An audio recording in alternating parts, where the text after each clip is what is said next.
செம்மங்கான மசா வச்சா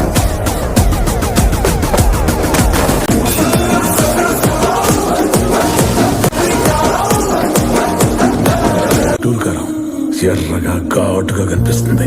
hi hello guys, ఇన్ని நம்ம பார்க்க போகிறது மகேஷ் பாபு நடிச்சிருக்க தெலுங்குல ரிலீஸ் ஆன ஒரு ஆக்ஷன் மாஸ் மசாலா மூவி தான் குண்டூர் காரம். பொங்கலுக்கு தியேட்டர் ரிலீஸ் ஆச்சு. ரிலீஸ் ஆகி ஆடியன்ஸ் கிட்ட ஒரு மிக்சட் ரிவ்யூஸ் தான் வந்துச்சு. படம் அந்த அளவுக்கு நல்லா இல்லை, மொக்கையா இருக்குன்னு தான் நிறைய பேர் சொன்னாங்க. நீங்க மகேஷ் பாபுவோட ஃபேனா இருந்தீங்கன்னா இந்த மூவியை கண்டிப்பா பார்க்கணும்னு நினைச்சீங்கன்னா இப்போ கவலைப்படாதீங்க. ஃபைனலாக இந்த மூவி நெட்ஃப்ளிக்ஸ்ல ஸ்ட்ரீம் ஆக போகுது, அஃபிஷியலாக சொல்லிட்டாங்க. இந்த மூவி February 9 தமிழ், தெலுங்கு, கன்னடா, மலையாளம், ஹிந்தின்னு மொத்தமாக 5 லாங்குவேஜில் நெட்ஃப்ளிக்ஸில் ஸ்ட்ரீம் ஆக போகுது. ஸோ நீங்கள் ஃப்ரீயாக இருந்தீங்கன்னா இந்த படத்தை பார்க்கணும்னு நினச்சிங்கன்னா மறக்காமல் போய் நெட்ஃப்ளிக்ஸில் பார்த்து என்ஜாய் பண்ணுங்கள். ஓகே காய்ஸ், இது மாதிரியான எக்ஸ்க்ளூசிவான OTT சினிமா அப்டேட்ஸ் எல்லாமே நீங்கள் தெரிஞ்சுக்கணும். மறக்காமல் நம்ம சேனல் சப்ஸ்கிரைப் பண்ணிட்டு தொடர்ந்து சப்போர்ட் பண்ணுங்கள்.